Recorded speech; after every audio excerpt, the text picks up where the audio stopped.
नमस्कार, अभिवादन। मैं दुर्गेंद्र चौहान। लोकसभा चुनाव से पहले उत्तर प्रदेश की योगी सरकार ने विधानसभा में आज इतिहास का सबसे बड़ा बजट पेश कर दिया। वित्त मंत्री सुरेश कुमार खन्ना ने विधानसभा में एक दोहे के साथ, रामचरितमानस के एक दोहे के साथ बजट पेश किया। मुख्यमंत्री योगी आदित्यनाथ ने 2024-25 के बजट को राम को समर्पित बताया, यानी कि जो ये बजट है ये राम बजट है। आज मंथन में हम उत्तर प्रदेश के राम बजट पर चर्चा करेंगे और इस राम वाले बजट में क्या है, क्या खास है, क्या इसमें राम राज्य की परिकल्पना की गई है या फिर चुनावी गुणागणित है। इसके उलट नेता प्रतिपक्ष और उत्तर प्रदेश के पूर्व मुख्यमंत्री अखिलेश यादव ने इस बजट में लाई गई मुख्यमंत्री की खेत सुरक्षा योजना पर चुटकी ली। ये चुटकी क्या है, ये भी, इस पर भी हम चर्चा करेंगे। अखिलेश यादव ने यूपी बजट के तंज कसते हुए इस पर कहा कि मुख्यमंत्री खेत सुरक्षा योजना तो शुरू हो रही है, लेकिन इसका नाम होना चाहिए था सांड खेत सुरक्षा योजना। सपा अध्यक्ष ने कहा कि क्या इसके लिए कोई नई भर्ती होगी, कौन बचाएगा खेतों को। इतना ही नहीं, नेता प्रतिपक्ष अखिलेश यादव ने योगी सरकार के इस लोक लुभावन बजट को सिर्फ दिखावा, छलावा कहा। प्रेस कॉन्फ्रेंस में उन्होंने सीधे हमले किए और सवाल पूछा कि इसमें पीडीए के लिए क्या है। पीडीए मतलब पिछड़ा, दलित, अल्पसंख्यक या जो अगड़ा है, उसके लिए क्या है। और यूपी का बजट चाहे 7 लाख करोड़ का हो या 8 लाख करोड़ का, ये अखिलेश यादव कहते हैं, सवाल यही रहेगा कि 90% जनता के लिए और जो पीडीए है उसके लिए क्या है, ये सवाल पूछा है। लेकिन राम बजट से राज साधने की क्या कोशिश है, इस पर आज मंथन में हम चर्चा करेंगे।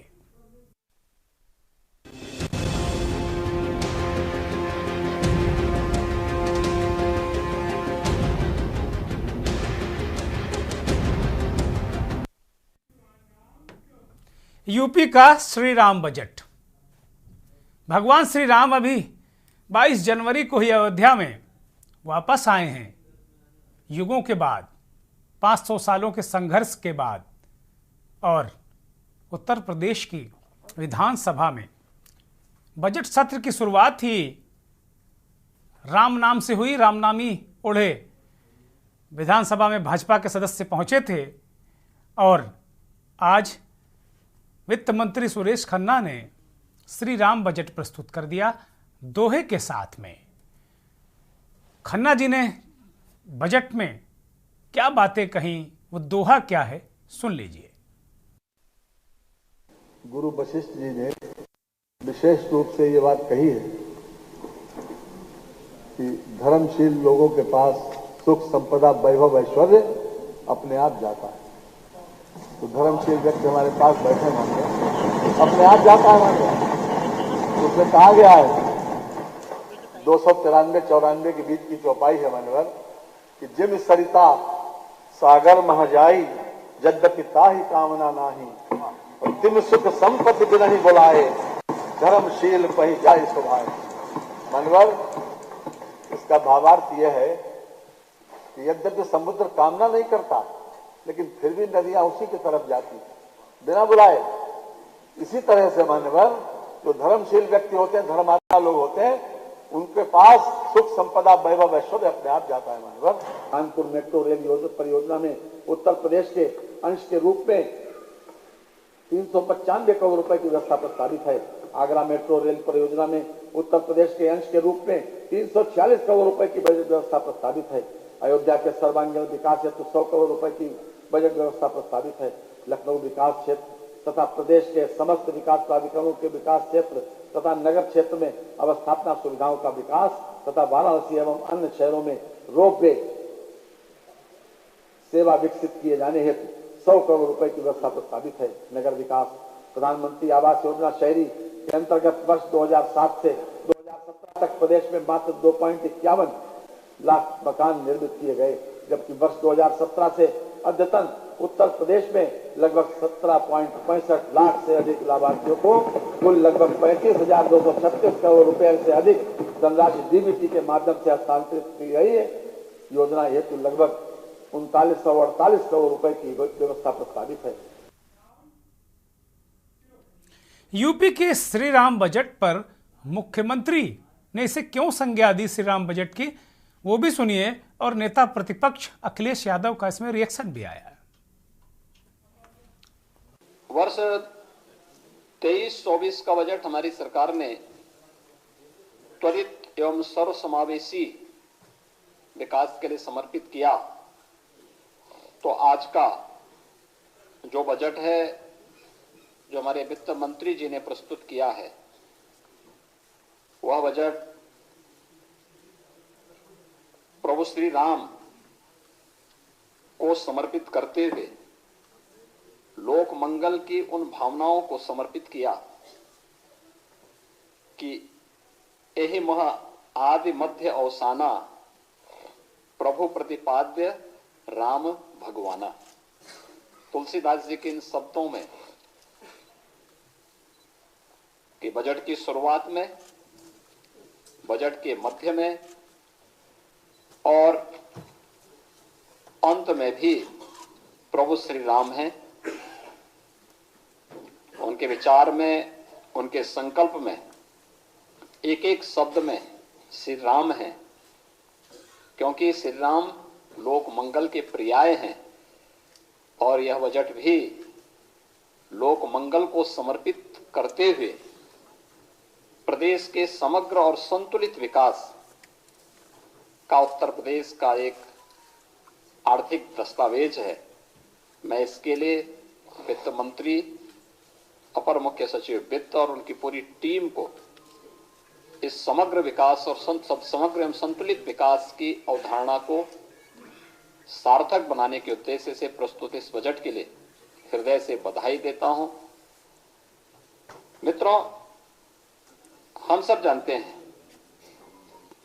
कि आस्था, अंत्योदय और अर्थव्यवस्था को जो समर्पित हमारा आज का ये बजट है, और जो सरकार कह रही थी कि 40 लाख करोड़ का इन्वेस्टमेंट आया, निवेश आया है, पहले पन्ने पे लिख रहे हैं इन्वेस्टमेंट समिट के माध्यम से 40 लाख करोड़ रुपए से अधिक के निवेश प्रस्ताव प्राप्त हुए हैं, जिनसे 101 करोड़ 10 लाख लोगों को रोजगार मिलेगा।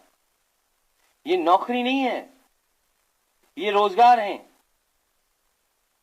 ये रोजगार की गारंटी भी नहीं है। ईज ऑफ डूइंग क्राइम चल रहा है, ईज ऑफ डूइंग करप्शन चल रहा है, ईज ऑफ डूइंग चीटिंग चल रही है। और करप्शन का तो ऐसा उदाहरण है कि विधानसभा से लेकर के जितनी भी नौकरी निकली हैं, एक सबसे बड़ा चीटर पकड़ा गया, जिनको माउस चलाना ना आता हो। उनसे क्या उम्मीद करोगे कि बजट कैसा देंगे? तो जैसे जीरो टॉलरेंस है, जैसे जीरो टॉलरेंस है क्राइम के लिए, वैसे ही है कि हीरो फ्यूचर एनर्जी में 4000 करोड़ रुपए का निवेश आएगा। एमओयू हो गए उसके भी। प्रधानमंत्री बन जाए यूपी के माध्यम से और सरकार दिल्ली में बीजेपी के बन जाए, उसके लिए तो सांसद जीतते हैं। लेकिन जब सबसे बड़ा इन्वेस्टमेंट आने की बात हो तो यूपी में नहीं आते हैं। दुनिया की अगर सबसे बड़ी कंपनी है सुपर कंडक्टर्स की, तो दूसरे प्रदेश में क्यों जाए? अखिलेश यादव सवाल उठा रहे हैं कि भाई इन्वेस्टमेंट जो कह रहे थे वो कहां है, पीडीए के लिए क्या है? और वो कह रहे हैं कि भाई यहां से सांसद जीत कर दिल्ली की सरकार बना देते हैं, लेकिन जब इन्वेस्टमेंट की बात आती है, बड़ी कंपनियों को लाने की बात आती है, तो ये सरकार दूसरे प्रदेशों में, केंद्र की सरकार दूसरे प्रदेशों में ले जाती है उन योजनाओं का। यूपी को फायदा नहीं मिलता। यूपी केवल सरकार बनाने का काम करता है बस। चैलेंज के साथ में अखिलेश यादव इस बात को कह रहे हैं कि 40 लाख करोड़ का इन्वेस्टमेंट कहाँ है। और अभी थोड़ी दिनों बाद प्रधानमंत्री जी एक ग्राउंड ब्रेकिंग सेरेमनी फिर करने जा रहे हैं लखनऊ में। विपक्ष इस पर सवाल उठा रहा है और सरकार कह रही है श्री राम बजट है। मुख्यमंत्री ये कह रहे हैं श्री राम बजट है, लोक मंगल को समेटे हुए समग्र विकास इस बजट में है। अब श्री राम बजट अगर नाम दिया है, राम भगवान को समर्पित किया है, तो भगवान की नगरी श्री अयोध्या धाम में इसका रिएक्शन क्या है श्री राम बजट का, वो जरा सुन लीजिए। जहाँ रामनगरी अयोध्या में दिनों दिन विकास बढ़ रहा है, उसी तरह आज बजट पेश हुआ। बजट में बड़ी बड़ी सौगातें दी गई हैं रामनगरी अयोध्या को। आइए देखते हैं यहाँ का लोगों का क्या विचार है, यहाँ के साधु संतों का क्या विचार है, उनसे जानकारी करते हैं कि आज के बजट में क्या भूमिका रहेगी और आगे कितना विकास होगा। गुरुजी, क्या कहना चाहेंगे आज जो बजट पेश हुआ है? जिस प्रकार से उत्तर प्रदेश के संपूर्ण कैबिनेट मंत्रियों के द्वारा जो बजट पेश किया गया है वो अत्यंत सराहनीय है। विशालतम बजट है, अभी तक के सबसे बड़ी बजट है। यह बजट जो है पूरी उत्तर प्रदेश के लिए ही नहीं, संपूर्ण प्रदेशों के लिए दर्पण के रूप में काम करेगा। संपूर्ण प्रदेशों को इस बजट को देख करके अपना भी विकास करना चाहिए। और अयोध्या के लिए जिस प्रकार से सर्वांगीण विकास के लिए, सर्वांगीण विकास तो हो ही रहा है, और 400 करोड़ रुपये का जो बजट दिया गया है, अंतर्राष्ट्रीय हवाई अड्डा के सौंदर्यीकरण के लिए जो 150 करोड़ का बजट दिया गया है, वह अत्यंत सराहनीय है। अयोध्या की सर्वांगीण विकास हो रहा है, अयोध्या को सजाया जा रहा है, संवारा जा रहा है। पूरे संपूर्ण अयोध्या वासियों के अंदर नहीं, संपूर्ण उत्तर प्रदेश के अंदर नहीं, पूरे जो है भारत के अंदर जो है उत्साह है और आनंद है। इस आनंद में यह 4 चांद लगाने वाला बजट है। महाराज जी का कहना था कि बजट बहुत बढ़िया है, लेकिन अभी पूछते हैं विपक्ष जो है क्या टिप्पणी करता है। महाराज जी बोल रहे थे कि बहुत बढ़िया बजट है, लेकिन अब दूसरे महाराज जी की बात करते हैं कि यहाँ जो विपक्ष जो है टिप्पणी करता है, उसके बारे में गुरु जी क्या कहना है? देखिए, विपक्ष का काम ही है विरोध करना। और रही बात बजट का, तो विपक्ष खुद देख ले, क्योंकि वो भी पहले सरकार में रह करके बजट पास किया है, तो उसने कितना क्या किया था और आज की सरकार किया है। तो पूर्व की सरकार से अच्छा, और सभी उत्तर प्रदेश के सभी चारों तरफ सभी दिशाओं का ध्यान रखते हुए बजट को पास किया गया है। तो विरोधियों का काम है विरोध करना, उनको विरोध करते रहना चाहिए। सरकार का काम है अच्छा बजट पास करके अच्छा कार्य करना।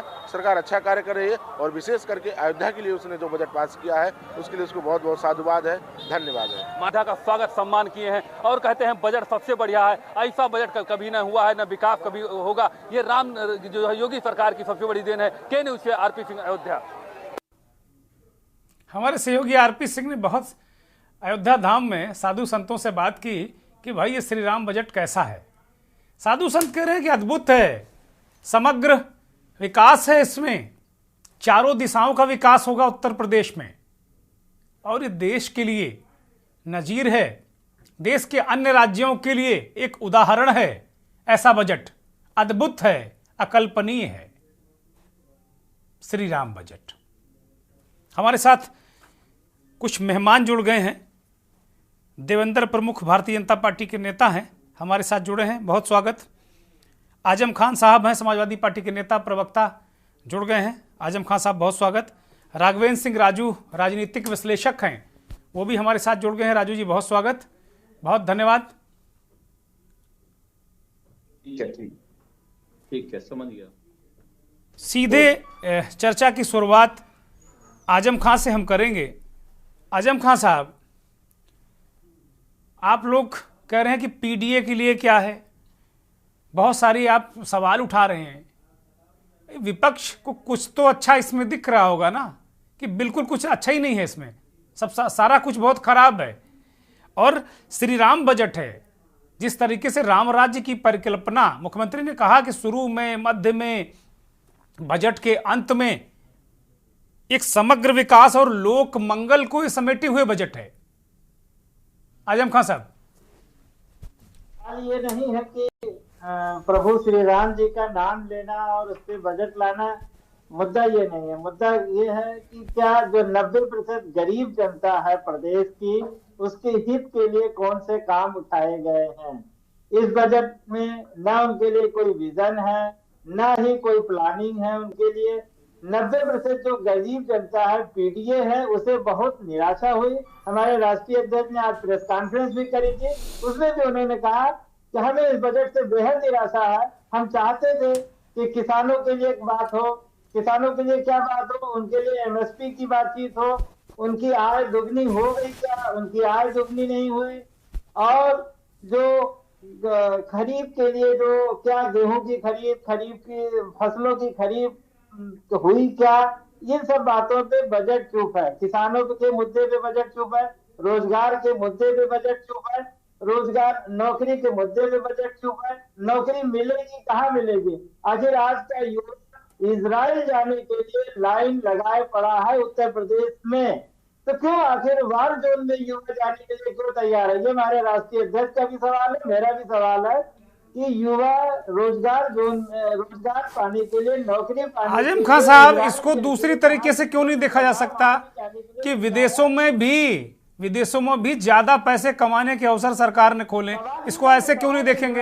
इजराइल के लिए लाइन लगी हुई, क्या आप बताइए, क्या इजराइल इस टाइम नौकरी करने के लिए कंफर्टेबल है? हमारे ख्याल से तो इजराइल नौकरी करने के लिए कंफर्टेबल नहीं है। नहीं, जो जा रहे हैं ना, जो जा रहे हैं वो कह रहे हैं कि भाई हमें अपनी सरकार पर भरोसा है, वो हमारे प्राणों की रक्षा करेगी। और तो सरकार, क्या आप बताइए, क्या हमारी सेनाएं वहां है? हमारी सेनाएं तो वहां नहीं है। हम मान लेते अगर हमारी सेनाएं वहां होती तो हम मान भी लेते चलो हमारी सेना हमारे नागरिकों की रक्षा करेगी, लेकिन वहां हमारी सेनाएं नहीं है। इसका मतलब यह है कि युवा को रोजगार नहीं मिल रहा। अभी आपने देखा होगा कि एक टीवी प्रोग्राम में एक लड़का खड़ा होकर अपनी सीवी लेके कहता है कि हमें यहाँ पे सिर्फ वेटर की नौकरी मिल रही है, बाकी जो बड़ी नौकरियां हैं वो गुजरात के और बाहर के लोग आके कर रहे हैं। हमारा मानना है अगर उत्तर प्रदेश में रोजगार सृजन होगा तो पहला उत्तर प्रदेश के लोगों का है, ये समाजवादी पार्टी का मानना है। और हम चाहते हैं बिल्कुल हम नौकरी मिले, हमें किस बात की परेशानी? हम भी तो चाहते हैं कि प्रदेश तरक्की करे और प्रदेश के हर युवक को रोजगार मिले, वो परेशान नहीं। आप लोगों को श्री राम के नाम से एतराज है आजम खान साहब, आपकी पार्टी को, या फिर ये बजट उस दिशा में नहीं है? नहीं, प्रभु श्री राम के नाम से न पार्टी को कभी एतराज रहा है न एतराज रहेगा, दोनों बातें हैं, न है न रहेगा न कभी रहा है। ऐसी कोई बात नहीं। ये तो सिर्फ बीजेपी वाले चाहते हैं कि विपक्ष को राम विरोधी घोषित कर दिया जाए। विपक्ष राम विरोधी नहीं है। विपक्ष सवाल उठा रहे हैं। हमारे राष्ट्रीय अध्यक्ष ने प्रेस कॉन्फ्रेंस में कहा कि 4,000 करोड़ रुपए का जो एमओयू हुआ था, 40,000 करोड़ रुपए का एमओयू हुआ था, वो एमओयू आज व्यवहारिक रूप से कहां तक उसमें निवेश हुआ? 40,000 करोड़ में क्या 4,000 करोड़ की निवेश आया या नहीं आया, ये बजट बताने में असफल है। हम तो चाहते हैं कि जो एमओयू हुआ है क्या वो उसका कुछ ठीक है आजम खान, मैं लौटूंगा आपके पास, मैं लौटूंगा।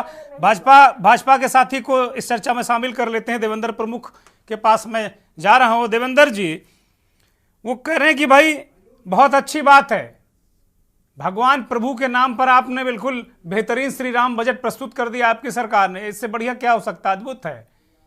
पहले मुख्यमंत्री ने खुद कहा कि शुरुआत में, मध्य में और अंत में सब राममय है, लोक मंगल है, लोक कल्याण है, सबका विकास है, चहुं ओर चहुमुखी विकास है। लेकिन विपक्ष कह रहा है कि वो 40 लाख करोड़ का एमओयू पैसा कहाँ गया, वो कहाँ इन्वेस्ट हो रहा भाई? वो पीडीए के लिए क्या है? जो 90% आबादी है, राम जी भी उसी पीडीए की बात तो करते थे ना, जो शोषित, पीड़ित, अल्पसंख्यक, उसी की बात राम जी करते थे। देवेंद्र जी,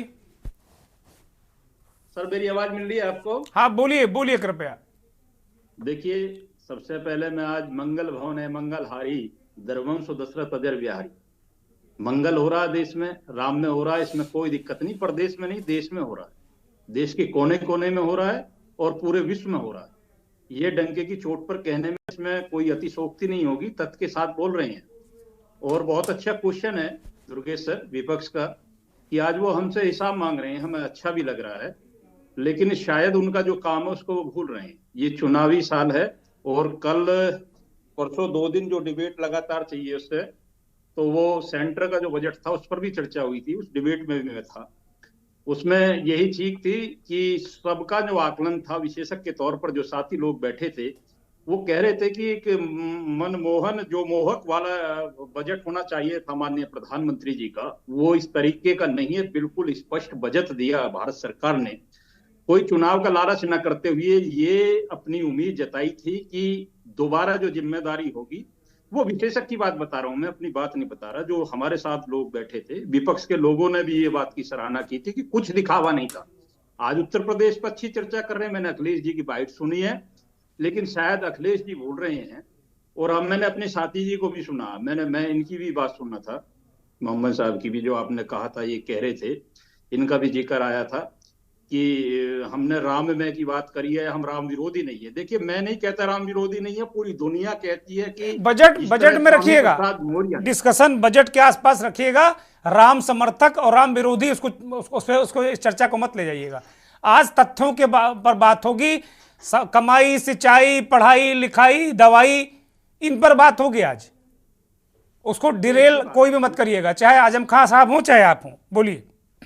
मुझे थोड़ा सा जवाब यही देना पड़ता है। देखिए, इसमें ये चीज आई थी, दुर्गेश सर, इसमें ये चीज आई थी, उन्होंने नाम लेके कहा था राम का कि हम राम विरोधी नहीं है, तब कि कल परसों इन्हीं के बहुत बड़े नेता स्वामी प्रसाद ने राम को गालियां दी थी, तब अखिलेश जी ने पीठ थपथपाई थी। और हम डंके की चोट पर माननीय मुख्यमंत्री जी कह रहे हैं, प्रधानमंत्री जी कह रहे हैं, हम तो कहते हैं, हमें कहने में कोई गुरेज थोड़ी है, लेकिन हम ये भी तो कह रहे हैं कि हमने जब से सरकार सत्ता संभाली उत्तर प्रदेश में, आप देखिए कि हमने कितने एम्स में काम किया है, कितने एयरपोर्ट्स पर काम किया है, कितने, आप जो हमसे विकास की बात करते हैं, कि हमारे जो समय में आपने देखा कि नोएडा में जो सैमसंग से लेकर बड़े बड़े, आज अब एप्पल की बात होती है कि कितनी हमने कंपनियां दी हैं। हमने जो आपकी अर्थव्यवस्था है, आपके समय से एक बार जीडीपी उत्तर प्रदेश से निकाल कर देख लीजिए, पूरे देश की चेक कर लीजिए कि हमने कितना किया है। हम राम मंदिर के निर्माण तक सीमित नहीं है, राम मंदिर का निर्माण जरूर हुआ, लेकिन देश में जो विकास हुआ है, प्रदेश में जो विकास हुआ, कानून व्यवस्था से लेकर, सुरक्षा से लेकर, शिक्षा से लेकर, स्वास्थ्य से लेकर, कौन सी ऐसी चीज है जिसमें आपसे अप नहीं किया हो हमने? अब आपके पास कुछ है तो नहीं। महंगाई के मुद्दे पर आप चर्चा करते हुए भगते थे, आप इधर उधर की बात घुमाते हैं। हिंदू मुसलमान आप लोग लेकर आते हैं, हम लोगों की तो मजबूरी होती है कि हमें जवाब देना पड़ता है, अन्यथा हमारे पास का इतना समय है भैया। हम बूथ से लेकर हम प्रदेश स्तर तक, देश स्तर तक, हमारा कार्यकर्ता इस देश में सबसे बड़ी पार्टी होने के नाते विश्व में सबसे बड़ा संगठन है। हम तो अपने काम को करने में लग रहे हैं सुचारू रूप से, 24 आवर्स लगातार हम जनता के बीच में हैं। हमें बेमतलब की बातों पर चर्चा करने का समय ही नहीं है। आप गठबंधन को भी जोड़ते तोड़ते फिर रहे, जवाब देते, और हमने चुनाव लड़ दिया। बजट पे चर्चा करिए देवेंद्र जी, इतना आप कह रहे हैं आपके पास चर्चा के लिए समय नहीं, हमारे पास भी अफराद की चर्चा का समय नहीं है। आप मूल जो सवाल उठाएं, भाई पीडीए के लिए क्या है, उसका जवाब दीजिए ना। अखिलेश ने उठाए हैं, आजम खान उठा रहे हैं, पीडीए के लिए क्या है, गरीब के लिए क्या है, दवाई, पढ़ाई, सिंचाई, कमाई, ये क्या है? ये जो पीडीए की बात आप कर रहे हैं ना, इस पीडीए में सब कुछ आता है। इस पीडीए की जो बात करते हैं हम, पीडीए की बात ये कर रहे हैं, हम सर्वगीण विकास की बात करते हैं, हम अंत्योदय की बात करते हैं, गरीबी रेखा में जो चौथी पंक्ति का खड़ा इंसान है उसकी बात करते हैं। कितने शौचालय हमने दिए हैं हमारी सरकार में, उठाकर देखिए। कितने हमने उज्ज्वला के कनेक्शन से लेकर, सुरक्षा से लेकर, बिजली पानी तक लेकर किसानों की बात की है, किसानों को बिजली फ्री की है। ये हमारी हिम्मत थी। हमने 36,000 करोड़ रुपया अपनी सरकार में किसानों का किया था क्लियर। हमने 25 रुपए गन्ने में बढ़ाए हैं।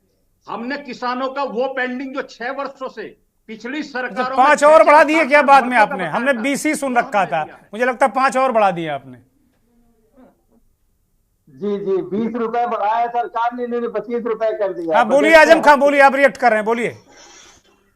मैं ये कह रहा था, इन्होंने यूनियन बजट की बात करी थी, केंद्रीय बजट की बात करी थी। अभी IMF, नेशनल मॉनेटरी फंड का कहना है कि सरकार असंगठित क्षेत्र के आंकड़े दे ही नहीं रही है, यानी अनऑर्गेनाइज्ड क्षेत्र जिसमें भी भारत का गरीब और मध्यम वर्गीय क्षेत्र है, सरकार वो आंकड़े दे ही नहीं रही है। सिर्फ 6% जो ऑर्गेनाइज्ड क्षेत्र है, 94% अनऑर्गेनाइज्ड असंगठित क्षेत्र है, सरकार उसके आंकड़े नहीं दे रही है।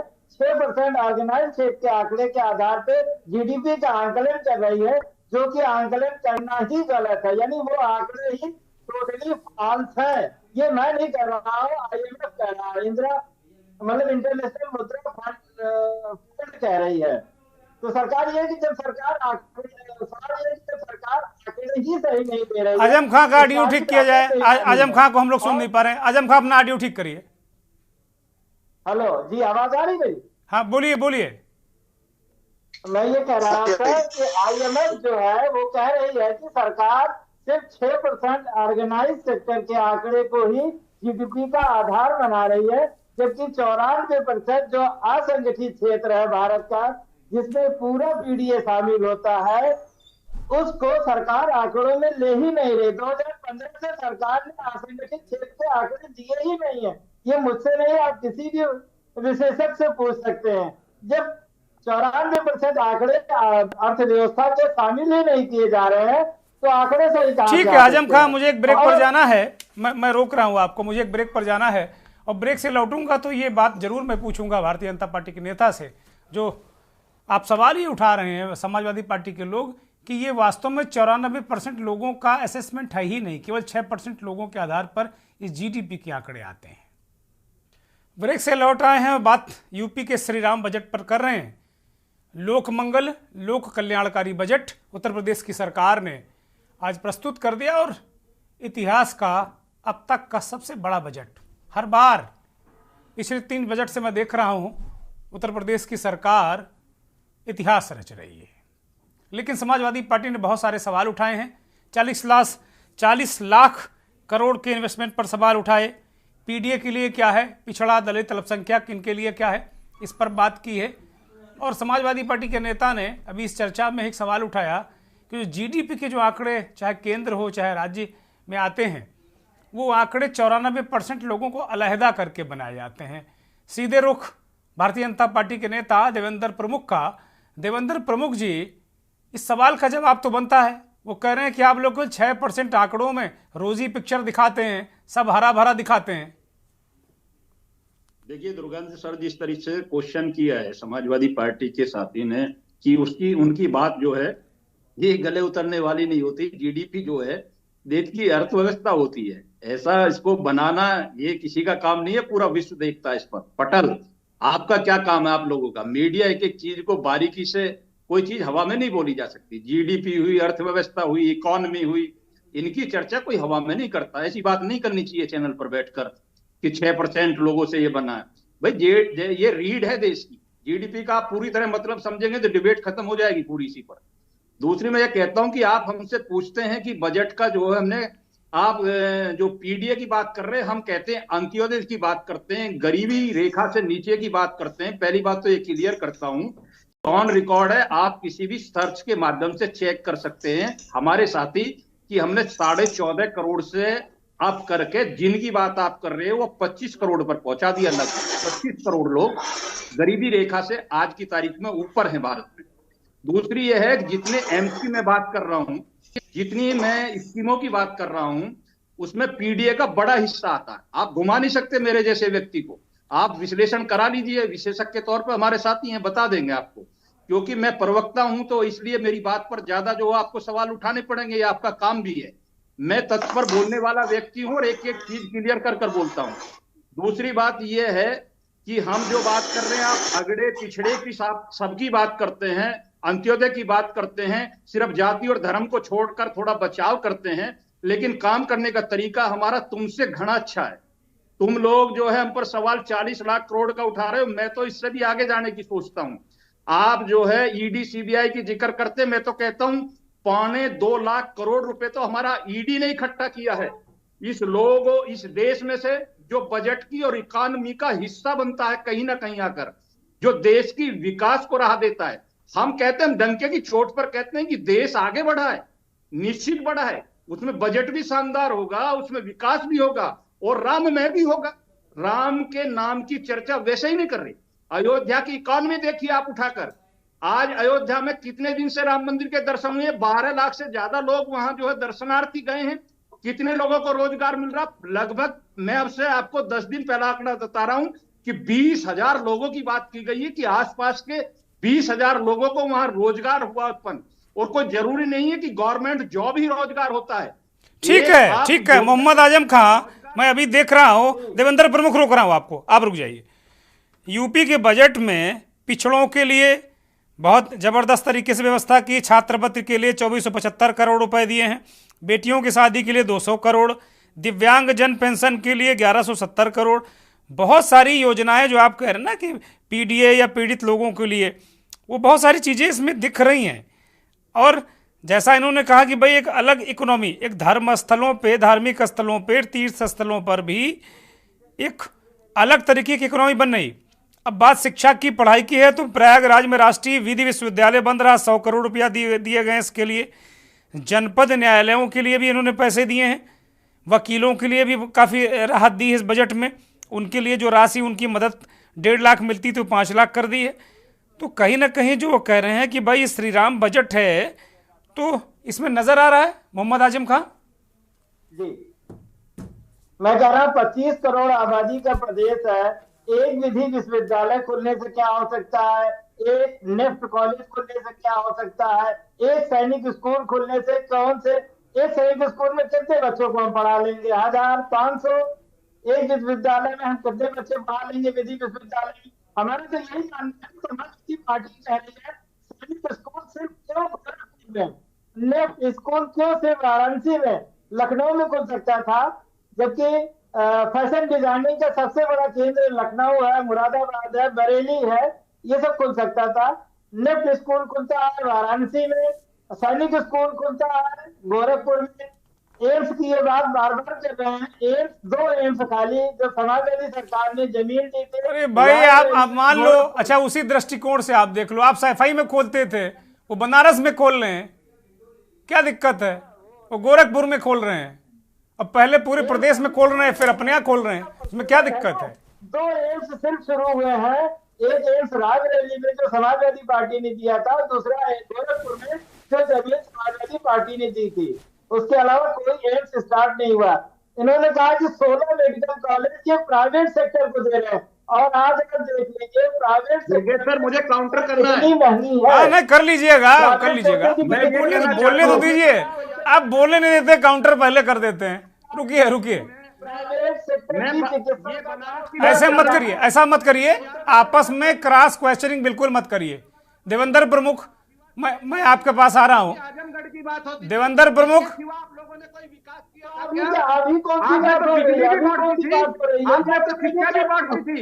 चलिए अब आप भी लोग अच्छा आपस में चर्चा कर लीजिए। दीपावली और आपने तो दीपावली और ईद भी बांट दी थी, हमने ये काम तो नहीं किया। आप सेफाई से बाहर निकले क्या?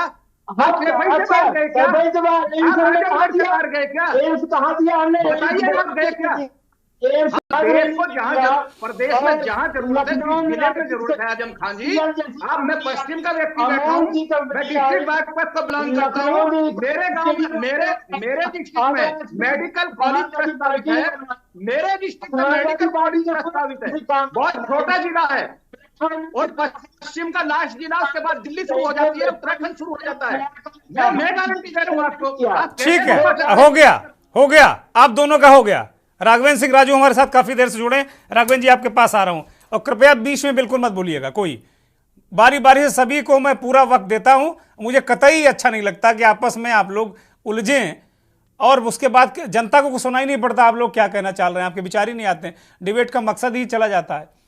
राघवेंद्र जी, श्री राम बजट, मुख्यमंत्री ने कहा कि बिल्कुल चहुओर, चारों तरफ विकास, समग्र विकास, अद्भुत, अकल्पनीय। राघवेंद्र नहीं दुर्गेंद्र जी, बजट काम का होना चाहिए, नाम का नहीं।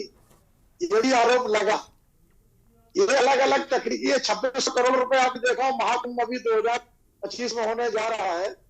अयोध्या के सर्वांगीण विकास के लिए तो बजट दिया ही गया, लेकिन इसके अलावा 75 जिलों में जो निःशुल्क डायलिसिस सुबह शुरू करने की बात आई, ये भी दुर्गेंद्र जी अपने आप में बहुत महत्वपूर्ण थी। दूसरा जो है कि महिला किसान सशक्तिकरण, मतलब अभी तक किसान सशक्तिकरण था, महिलाओं को किसान सशक्तिकरण में 200 मैं समझता हूँ उत्पादक समूह बनेंगे। और जिस तरीके से आज पूरे उत्तर प्रदेश में एपीओ, फार्मा प्रोड्यूसर कंपनियां बहुत अच्छा काम मैं समझता हूँ कर रही है। और अभी पिछले दिनों में एक कार्यक्रम में था बिजनौर में, तो माननीय मुख्यमंत्री जी गए थे, रामपुर कृषक फार्मा उत्पादक संगठन को उन्होंने बिजनौर से वहां पर आयात करके विदेश में भेजी थी बाजरा। कहने का तात्पर्य आज मिनट्स में आप देखो जौनपुर में आज तमाम कृषि विभाग ने काम शुरू किया मोटे अनाज पर। लेकिन इसके साथ साथ शिक्षा है, कृषि है, रोजगार है, पर्यटन है, इसमें अलग अलग क्षेत्रों में भी काफी जो संभावनाएं हैं। जैसे माननीय हमारे जो आप पूर्व मंत्री की बात कर रहे थे, उन्होंने ये भी मामला उठाया था कि भाई कर्मचारियों के जो रुके हुए पेंशन है क्या इसमें भी प्रावधान है। उन्होंने ये भी उठाया कि बिजली के संबंध में क्या कोई प्लान लगेगा। भाई बिजली आप देख रहे हैं, ठीक है, बहुत अच्छी व्यवस्था चल रही है, लेकिन क्या है और जो सबसे बड़ी दिक्कत उत्तर प्रदेश में गड्ढा मुक्ति का, तो गड्ढा मुक्तिकरण के लिए क्या बजट में कोई विशेष प्रावधान है? तो ये तर्क वितर्क तो होते रहेंगे, लेकिन इसके अलावा भी आपने देखा कि सरकारी जो अस्पतालों में 441 से 515 741 से 1543 लगभग जो सीटों को बढ़ाने की बात आई, तो कहने कहा कि 53,800 करीब जो अपने युवक मंगल दल है इनको भी इसमें तमाम चीजों को जोड़ा गया। मेरा कहने का तात्पर्य है कि पूर्वांचल विकास निधि को 575 करोड़ रुपए दिए गए और बुंदेलखंड विकास निधि में भी 425 करोड़ आए। लेकिन दुर्गेंद्र जी, ये पूर्वांचल में विधायक को अलग से निधि का भी मिलता है, लेकिन पश्चिमी उत्तर प्रदेश जो है खासतौर पर 50 करोड़ रुपए जो आपने अपने चर्चा में रखी कि खेत सुरक्षा के लिए, आपको शायद ध्यान हो कि विधानसभा चुनाव में अन्न प्रथा सबसे बड़ी प्रॉब्लम थी। सड़कों पर रात भर किसान, अभी पिछले में इस में किसान कीमत हो गई। राघवेंद्र जी, आपकी आवाज दर्शक साफ नहीं सुन पा रहे हैं, कृपया उसे ठीक करिए। आपका माइक कुछ गड़बड़ कर रहा है और आपके बहुमूल्य विचार दर्शकों तक जा नहीं पा रहे हैं। माइक आपका कुछ गड़बड़ है, उसको ठीक किया जाए। अच्छा जी जी बोलिए।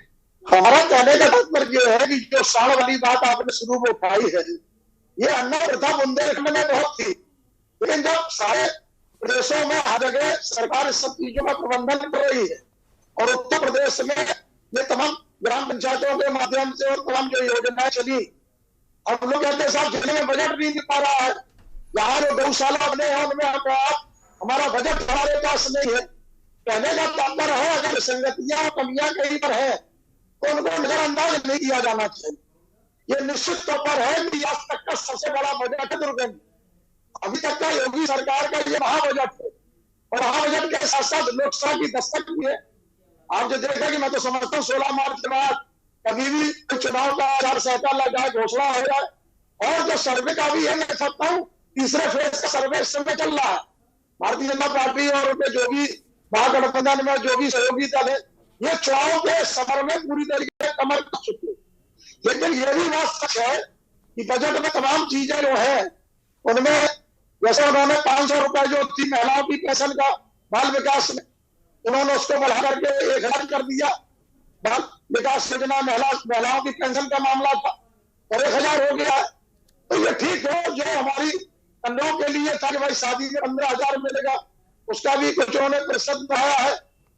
कुल मिलाकर के जो भी स्थितियां बनी, 24 लाख करोड़ 863 लाख का जो महा बजट जो है, इसमें यह निश्चित तौर पर है कि राष्ट्रीय कोष का जो घाटा है ये करीब 3.46% है।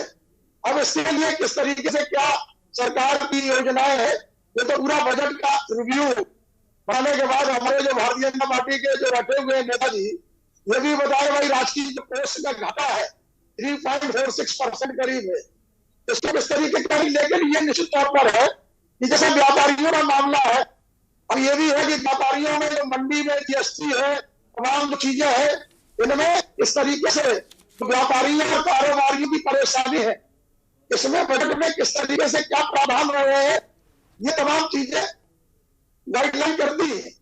लेकिन कुल मिलाकर के हम ये मानते हैं कि औहदा जो लोगों के हाथ पर था, और मैं समझता हूं कि आज जो तमाम जो 35 बिंदु पर जो मान लोगों ने चर्चा की, हमारे वित्त मंत्री माननीय सुरेश खन्ना साहब ने 35 बिंदुओं पर जो बजट को फोकस किया है, ये बजट निश्चित तौर पर इसमें कुछ चीजें तो ठीक है, बजट लोग लुभावन हम कह सकते हैं। राजू जी, अखिलेश जी ने पूछा कि भाई ये जो खेत वाली योजना है क्या करोगे, ये वास्तव में बड़ी समस्या है गांवों की। अखिलेश जी ने तो चुटकी ली है, तंज कसा है, लेकिन मैं बहुत गंभीरता से इस बात को कह रहा हूं। बड़ी विनम्रता से इस बात को कह रहा हूं कि ये समस्या बहुत बड़ी है। लोगों के खेत परती पड़े हुए हैं, अब वो कह रहे हैं कि भैया अपना पैसा हम क्यों डालें उसमें। बहुत सारे लोग मजदूरी करने गांवों से शहर आ गए हैं। दुर्गा जी, ये सबसे बड़ी समस्या मैं समझता हूँ पश्चिमी उत्तर प्रदेश से लेकर रेलखंड तक, यहाँ तो बहुत ज्यादा काम। और मैं मुझे तो पूरे उत्तर प्रदेश में दिख रहा है, हमारे खेत खुदे चर गए हैं। हमारे खेत 3 बार चर गए, 3 बार हम उनको बो चुके हैं। हम अवध में रहते हैं। सेंट्रल यूपी का भी एक भाग है, तो कम से कम भयंकर समस्या है। और बाड़ाबंदी और तारबंदी में इतने खर्चे आते हैं, उसका क्या होगा राघवेंद्र जी? होना चाहिए था। और राघवेंद्र जी, एक चीज और भी है, कि खासतौर से युवाओं को रोजगार, महंगाई में रोजगार की ज्यादा बात है, किसी को रोजगार मिलेगा और इसके साथ महंगाई में कितनी से हमको राहत मिलेगी, ये भी बजट में हमको सोचना पड़े। तो ये मंथन में निश्चित तौर पर आपने इन तमाम बिंदुओं पर जो आप चर्चा कर रहे हैं, लेकिन जो निश्चित चुनाव में सबसे बड़ी परेशानी तो विधानसभा में थी, वो सबसे बड़ी परेशानी इसमें भी आएगी, क्योंकि आवारा पशुओं जानवरों की संख्या दिन प्रतिदिन बढ़ रही है। और मैं समझता हूँ तो शुरू में बहुत तेजी इसमें दिखाई गई थी। ठीक है, चले जाइए गौशाला को देख लीजिए। ठीक है राघवेंद्र जी, अब मैं आता हूं आपके पास। इस बीच आप अपना ऑडियो ठीक कीजिए। आजम खां के पास जाता हूं। आजम खां उंगली उठा रहे हैं, बोलिए आजम खां। सर, ये मतलब फार्म की समस्या सिर्फ कृषि की ही समस्या नहीं है, बल्कि रोज जनता की जान जा रही है। कल ही एक बहुत ही दर्दनाक घटना हुई है।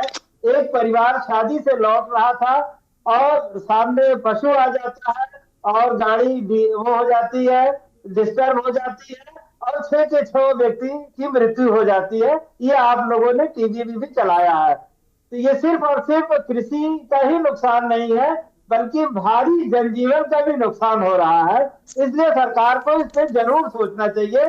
दूसरी बात ये कहना चाहता हूँ, आज के बजट में स्कूली बच्चों को बैग, यूनिफॉर्म, जूता, मोजा, स्वेटर सब कुछ खरीदने के लिए सिर्फ 1500 रुपए का अलॉटमेंट प्रति छात्र किया गया है।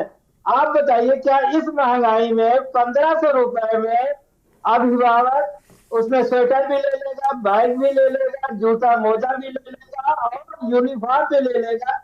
ये मुझे नहीं लगता कि संभव है। इसलिए सरकार को चाहिए कि जो भी अलॉटमेंट करे वो व्यवहार करे, आखिर व्यवहार में गाड़ियां खरीद सके। जी ठीक है, देवेंद्र प्रमुख जवाब दीजिए भाई। वो कह रहे हैं एक तो खेत तो खा ही रहे हैं, जान भी, जिंदगियां भी लील रहे हैं आवारा जानवरों की वजह से। आज ही हादसा हुआ, 6 लोगों की मौत हुई है कानपुर देहात में। और जो दूसरा वो मुद्दा उठा रहे हैं समाजवादी पार्टी के लोग कि 1500 रुपए में स्कूल बैग, जूता, मोजा, स्वेटर और 2 जोड़ी ड्रेस। मुझे लगता है ये उसी तरीके का प्रश्न है जैसे एक तरीके से ये गणेश जी को टास्क दिया गया था कि जाइए पूरे ब्रह्मांड की परिक्रमा कर लीजिए। तो गणेश जी ने कहा भैया इतने कम समय में तो हो नहीं पाएगा, माता पिता की परिक्रमा कर ली और वो प्रथम पूज्य हो गए। तो मुझे लगता है इस तरह कुछ गणेश जी वाली शक्ति लानी पड़ेगी ये खरीदने के लिए।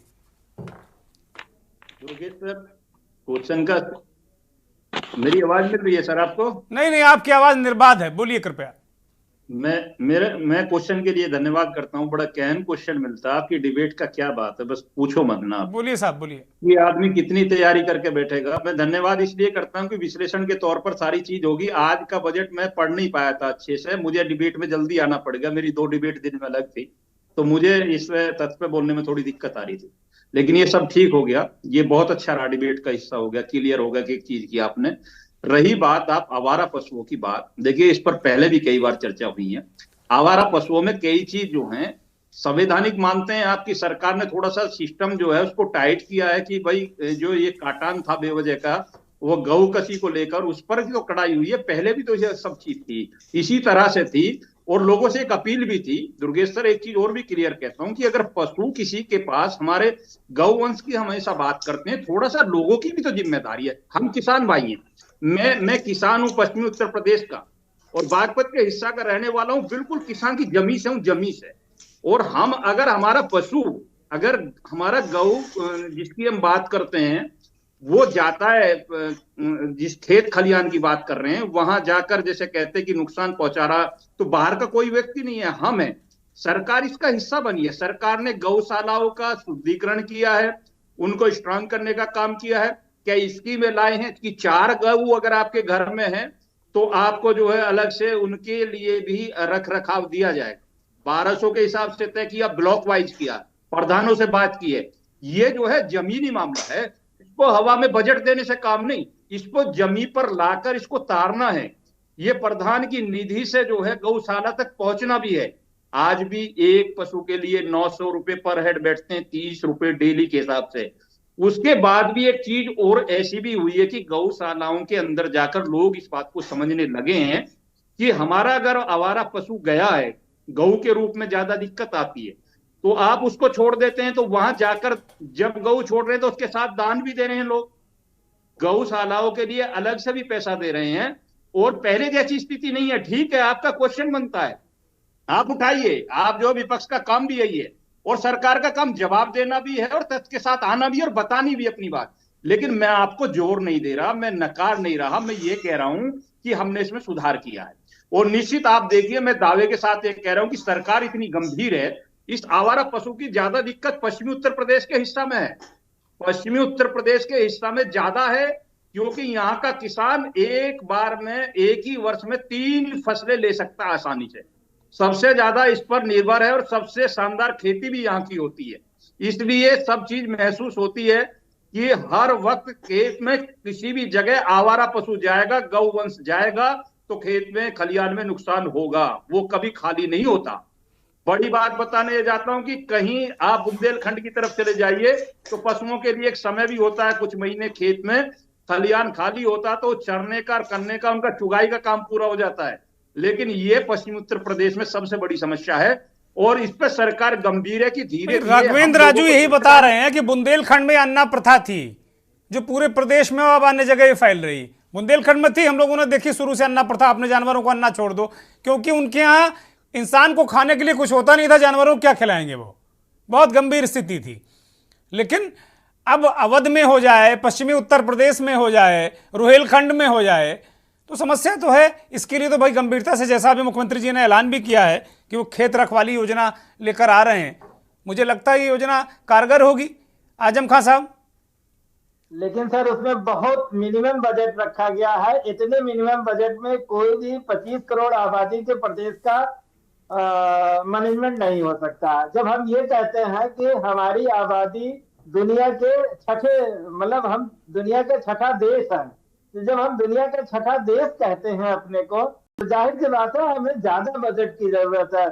उतने बजट में वो होने वाला नहीं। ऊपर से भ्रष्टाचार है, जो गौशालाओं को गाय की रखवाली के लिए, चारे के लिए जो पैसे जाते हैं वो प्राप्त खर्च नहीं होते हैं, तो एक अलग समस्या है। गौशाला गायों की देखभाल का ये एक अलग विषय है। इस तरह से बहुत सारी समस्याएं हैं जिनका कि व्यवहारिक वो नहीं हो पा रहा, व्यवहारिक समाधान नहीं हो पा रहा। देखिए सर, शब्दों में कहना और जमीन पे देखना दोनों में फर्क है। तो जो हम विपक्ष जमीन पे देख, वो जमीन पे सुधार नहीं दिख रहा है।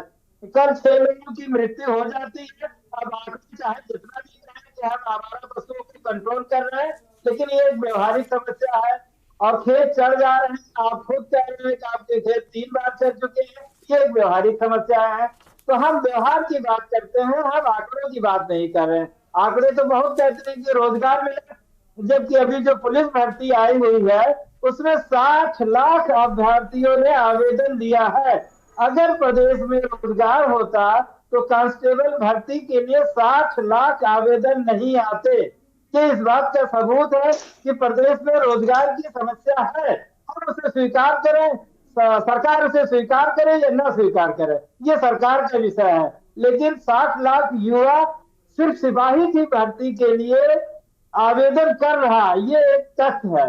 इस तथ्य से सरकार को ठीक है, देवेंद्र प्रमुख इस सच को क्यों नहीं स्वीकार रहे हैं, आप क्यों झुठला रहे हैं? जब सच की जो समस्या, जब आप उसको स्वीकार नहीं करेंगे तो निदान क्या करेंगे आप?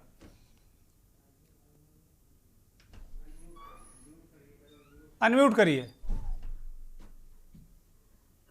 मैं कह रहा था ये जो क्वेश्चन आया, खान साहब का क्वेश्चन मिला है, वो ये 7 लाख का इन्होंने जिक्र किया, तो क्या ये पहली बार हुआ है? मेरी आवाज मिल रही है आपको? आप बोलिए बोलिए, समय नहीं है, समय मैं ये कह रहा हूं रही क्या ये जो 7 लाख का, ये 60 लाख का जिक्र कर रहे हैं, बता रहे हैं कि इतने लोगों ने किया, ये पहली बार हो रहा। 60,000 भर्ती भी हैं आपके, तो इससे 20,000 पर भी जो है इससे ज्यादा संख्या गई थी। ये कोई ऐसा क्वेश्चन नहीं होता कि जिस पर जो है गंभीर हो, क्वेश्चन वो होना चाहिए। नहीं, तब आपने सवाल उठाया था कि प्रदेश में इतनी बेरोजगारी है, तब आपने सवाल उठाया था।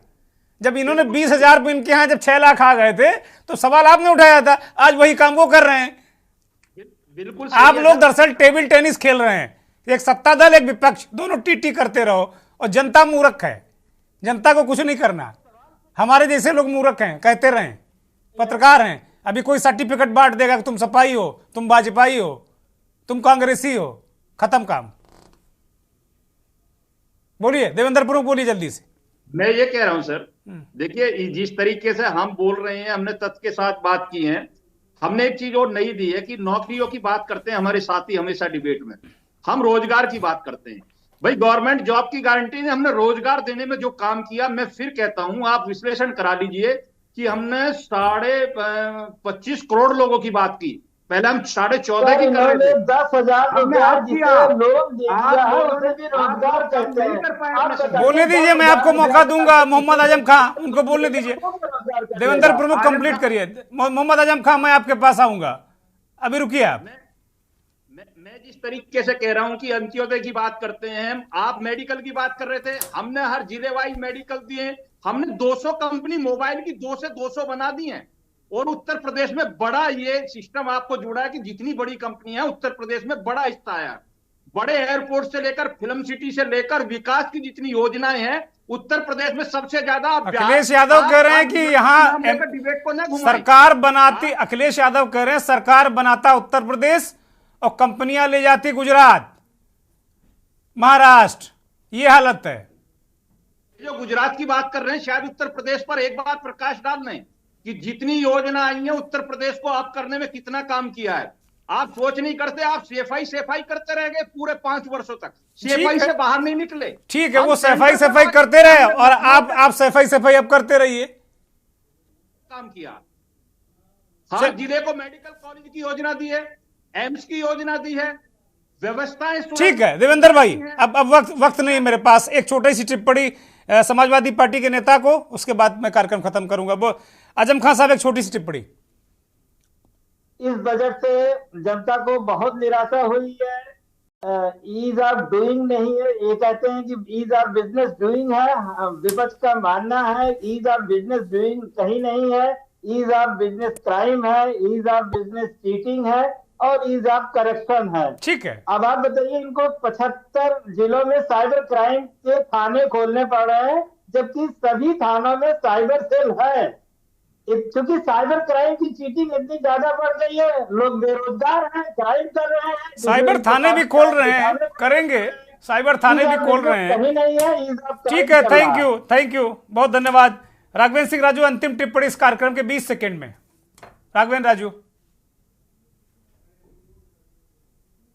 राघवेंद्र जी, अंतिम टिप्पणी, एक छोटी सी टिप्पणी बजट पे। मुझे लगता है संपर्क राघवेंद्र राजू जी। बुंदेलखंड एक्सप्रेस वे पे मैंने देखा, कहने का तात्पर्य गंगा एक्सप्रेस वे पे इन्होंने 2057.76 लाख करोड़ रुपए खरीद दिया, 257.76 लाख रुपए दिया है। और लिंक एक्सप्रेस को भी जोड़ने के लिए उन्होंने 500 करोड़ का प्रावधान रखा है। और हमारे मुख्यमंत्री जी ने कहा है कि आज बेरोजगारी जो है 2.4% रह गई। तो कहने का है इसमें किस तरीके से क्या है, लेकिन तौर पर है। ठीक है, बहुत शुक्रिया राघवेंद्र जी, बहुत शुक्रिया देवेंद्र जी, बहुत शुक्रिया मोहम्मद आजम खान, बहुत शुक्रिया। बहुत बहुत धन्यवाद उन दर्शकों का जिन्होंने हमारे साथ इस कार्यक्रम में शिरकत की और लगातार इस कार्यक्रम को देखते रहे, सुनते रहे। करोड़ों दर्शकों का भी बहुत आभार, बहुत धन्यवाद। वास्तव में जो राम राज्य की परिकल्पना थी कि सबका साथ सबका विकास, भारतीय जनता पार्टी और उत्तर प्रदेश का जो बजट है वो श्री राम बजट इसीलिए कहा है कि ये लोक मंगल और लोक कल्याणकारी है। मैं प्रभु श्री राम से प्रार्थना करता हूं कि ऐसे ही वो बजट के माध्यम से इस उत्तर प्रदेश की जनता की तमाम समस्याओं को, पढ़ाई लिखाई, कमाई, दवाई, सिंचाई, इसका हल वो करते रहें। सही मायने में यही राम राज्य है। बहुत बहुत धन्यवाद। नमस्कार।